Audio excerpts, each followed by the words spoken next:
Good morning दोस्तों। आप सभी के लिए प्रतिदिन मैं टॉप 10 करंट अफेयर लेकर मौजूद रहता हूं। चाहे आप एसएससी जीडी के एग्ज़ाम देने वाले हों या RPF constable, NTPC, ALP, BPSC, TRE 4 या फिर बिहार दरोगा, उत्पाद सिपाही, किसी की भी तैयारी कर रहे हैं, आपके लिए सारे करंट अफेयर बहुत ही इम्पोर्टेंट होंगे। और इसमें हम एक्स्ट्रा प्रश्न भी बताएंगे जो स्टेटिक जीके से संबंधित हो। ठीक है। तो चलिए पूरी वीडियो को आप देखिएगा, आपको बहुत अच्छे से ये क्वेश्चन सब याद हो जाएगा। रटने से आप बच सकते हैं, आपको रटना नहीं पड़ेगा, बिल्कुल रटना नहीं पड़ेगा। तो चलिए पहला प्रश्न को देखते हैं। पहला प्रश्न है दोस्त आज का, वैश्विक वेटलैंड मान्यता प्राप्त शहरों की सूची में कौन से दो भारतीय शहर शामिल हैं? भारत के भी कौन से दो शहर हैं जो किसमें शामिल हो गए हैं दोस्त? वैश्विक वेटलैंड मान्यता प्राप्त शहरों की सूची में। तो इसका जवाब है इंदौर और उदयपुर। इसका जवाब क्या है? इंदौर और उदयपुर। चलिए इससे संबंधित और भी कुछ बातें जान लेते हैं।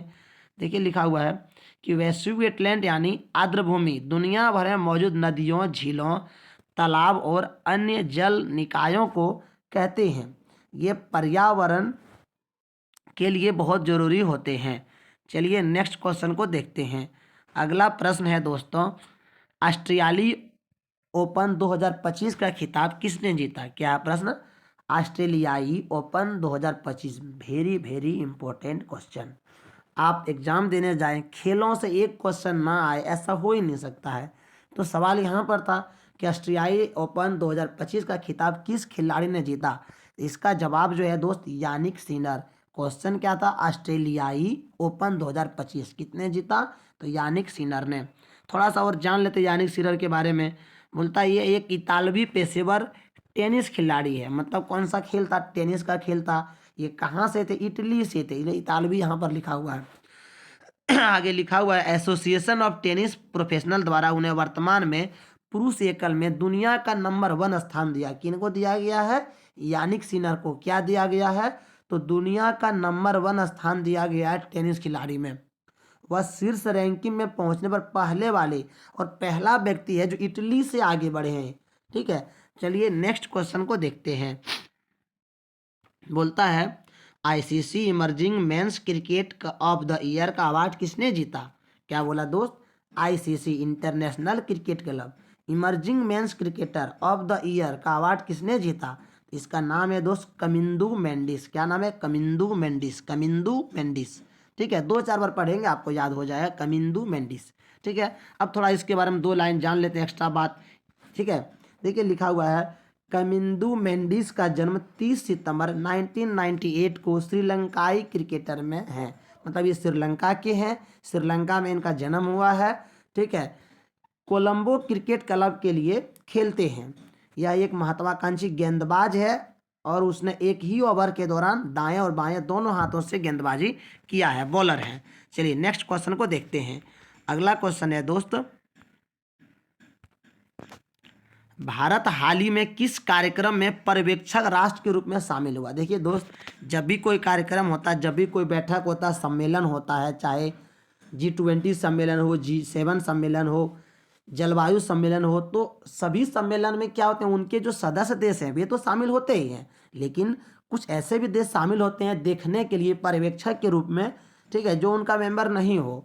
तो उसी तरह का भारत जो है एक कार्यक्रम है यूरोड्रोन कार्यक्रम। कौन सा? यूरोड्रोन कार्यक्रम। इसमें जो है भारत क्या पर्यवेक्षक के रूप में शामिल हुआ है। अब थोड़ा सा इसके बारे में जान लेते हैं। इस कार्यक्रम के बारे में देखिए लिखा हुआ है यूरोड्रोन पहला रिमोटली पायलटेड एयरक्राफ्ट सिस्टम है जिसे गैर पृथक हवाई क्षेत्र में सुरक्षित और विश्वसनीय उड़ान के लिए डिजाइन किया गया है। ठीक है, जिससे यूरोप को इस क्षेत्र में अपनी संप्रभु क्षमता प्राप्त हुई है। चलिए नेक्स्ट क्वेश्चन देखते हैं। हाल ही में ICC umpire of the year award से किसे सम्मानित किया गया? मस्त इंपॉर्टेंट क्वेश्चन। क्या बोला? ICC umpire of the year, मतलब किसने सबसे बढ़िया अंपायरिंग किया इस साल में 2024 में? इसका जवाब है रिचर्ड इलिंगवर्थ। ठीक है, इलिंगवर्थ एक पूर्व भारतीय क्रिकेटर है। सोचिए कहाँ का? भारत का ही है, जिन्होंने 1991 में टेस्ट और वनडे में पदार्पण किया था। लगभग 5 वर्षों के दौरान बाएं हाथ के स्पिनर 9 टेस्ट 25 वनडे खेले थे। तो ये था इसके बारे में और कुछ जानकारी आप पढ़ना चाहते हैं तो वीडियो पॉज करके पढ़ सकते हैं। आगे बढ़ते हैं। अगला है भारत किस मिशन के तहत पहली मानव पनडुब्बी लॉन्च करने के लिए तैयार है? अब जो है भारत क्या करने को तैयार है? मानव पनडुब्बी लॉन्च करने को तैयार है। तो कौन सा मिशन? मिशन का नाम है डीप सी मिशन। ठीक है, अब जानते हैं इसके बारे में। कौन सा mission? Deep sea mission. Deep sea mission से क्या होने वाला है? तो भारत क्या करने वाले हैं? पहली मानव पनडुब्बी लॉन्च करने वाले हैं। कौन सा मिशन? Deep sea mission. क्या करने वाले हैं? पनडुब्बी का लॉन्च करने वाले हैं। कौन करने वाले हैं? भारत करने वाले हैं। ठीक है, अब इसके बारे में कुछ एक्स्ट्रा बात जानते हैं। देखिए लिखा हुआ है, डीप ओशन मिशन के प्रमुख उद्देश्य इस प्रकार है। ये गहरे समुद्र में खनन मतलब खुदाई करने में, पानी के नीचे की पनडुब्बी और पानी के नीचे की रोबोटिक्स के लिए प्रौद्योगिकी का विकास करेंगे। महासागर जलवायु परिवर्तन सलाहकार सेवा का विकास, गहन समुद्री जैव विविधता की खोज और संरक्षण के लिए तकनीकी विकास, ये इनका टारगेट है, ये इनका उद्देश्य है। चलिए 7वां क्वेश्चन देखते हैं। 7वां क्वेश्चन है, इसरो 29 जनवरी को GLCV, क्या है दोस्त? GSLV, ठीक है। तो इसरो 29 जनवरी को GSLV रॉकेट के कौन से प्रक्षेपण के लिए तैयार है? इसका जवाब है 100वां लॉन्च करने वाले हैं इसके माध्यम से। जानते हैं इसके बारे में कुछ एक्स्ट्रा बातें। देखो लिखा हुआ है, एक अधिक शक्तिशाली रॉकेट है, ठीक है, जो भारी उपग्रह को अंतरिक्ष में अधिक ऊंचाई तक ले जाने में सक्षम है। GSLV रॉकेट ने अब तक 18 मिशन को अंजाम दिया है, जिनमें से 4 विफल रहा है। यह 10,000 किलोग्राम के उपग्रह को पृथ्वी की निचली कक्षा तक ले जा सकता है। ठीक है। अच्छा, इसरो जो है इसकी स्थापना कब हुई थी? तो इसकी स्थापना जो है दोस्त 15 अगस्त 1969 को हुई थी। ठीक है। चलिए, इसका जो मुख्यालय है कहाँ पर है? बेंगलुरु में है। ठीक है, इसका हेड ऑफिस बेंगलुरु में। अब जरा सा कुछ एक्स्ट्रा बात लिखे हैं, ठीक है, जो आने वाले एग्जाम के लिए बहुत इंपॉर्टेंट है, विशेषकर जो फरवरी में एग्जाम होने वाले हैं, जैसे GD के लिए। किसके लिए? GD के लिए। देखिए क्या है, तो जनवरी महीने में कौन कौन सा दिवस मनाया गया है उसके बारे में हर एग्जाम में आता है। खेल का क्वेश्चन और आपका दिवस, पुरस्कार किसको मिला किस चीज़ का, जैसे आप कल परसों बताए थे पिछली क्लास में हमने कि द्रौपदी मुर्मू राष्ट्रपति जो हैं उन्होंने 139 पुरस्कार देने का इस बार घोषणा किया है, पद्म श्री, पद्म विभूषण। उसी प्रकार से दिवस, कुछ चीज़ें होती है दोस्त जो एकदम में इम्पोर्टेंट ही है। आप कितना पढ़िए ये मायने रहता है, आप उसको पढ़िए जो एग्जाम में आता है। बहुत पढ़ देने से कुछ नहीं होता है। ठीक है, आप कोई भी एग्जाम का प्रीवियस ईयर देखिए निकाल करके, आपको वहाँ पर दिवस नहीं पूछे जाएगा, खेल का बारे में नहीं पूछा जाएगा, ऐसा हो ही नहीं सकता है, या फिर पुरस्कार के बारे में। 3 चीज़ें इंपॉर्टेंट होती है। तो चलिए, जनवरी का जो दिवस है वो सारा मैंने लिस्ट तैयार किया, जो इंपॉर्टेंट दिवस है उनको एक बार देख लेते हैं, फिर अगला क्वेश्चन देखेंगे। ठीक है, तो देखिए पहला हम लिखे हुए यहाँ पर है, 1 जनवरी को कौन सा दिवस? तो वैश्विक परिवार दिवस होता है। 1 जनवरी को वैश्विक परिवार दिवस, 2 जनवरी को विश्व अंतर्मुखी दिवस, 3 जनवरी को अंतर्राष्ट्रीय मन शरीर कल्याण दिवस, 4 जनवरी को विश्व ब्रेल दिवस। 4 जनवरी को ही दोस्त ब्रेल दिवस, लुई ब्रेल का जन्म हुआ था। किसका? लुई ब्रेल का, जिसने क्या किया था, तो जो अंधे व्यक्ति होते हैं वो कैसे पढ़ाई करेंगे उसका आविष्कार किया था। ब्रेल लिपि का आविष्कार किया था किसने? लुई ब्रेल नाम का व्यक्ति ने, 4 जनवरी को। इसीलिए 4 जनवरी को विश्व ब्रेल दिवस मनाया जाता है। 5 जनवरी को राष्ट्रीय पक्षी दिवस, 6 जनवरी को विश्व युद्ध अनाथ दिवस, 8 जनवरी को अफ्रीकी राष्ट्रीय कांग्रेस स्थापना दिवस, 10 जनवरी को विश्व हिंदी दिवस। ये देखिए इंपॉर्टेंट हो गया, विश्व हिंदी दिवस 10 जनवरी को, और राष्ट्रीय हिंदी दिवस 15 सितंबर को। ठीक है, 10 जनवरी को क्या है? तो 10 जनवरी को विश्व हिंदी दिवस हो गया। उसके बाद 12 जनवरी को राष्ट्रीय युवा दिवस। ठीक है, 13 जनवरी को आपका हो गया लोहड़ी अंतरिक्ष केंद्र का दिवस है। चलिए अब आगे बढ़ते हैं अगले क्वेश्चन में। अगले क्वेश्चन है, पंजाब केसरी के नाम से मशहूर लाला लाजपत राय की जयंती कब मनाई जाती है? दोस्त एक घटना सुनाते हैं आपको हम।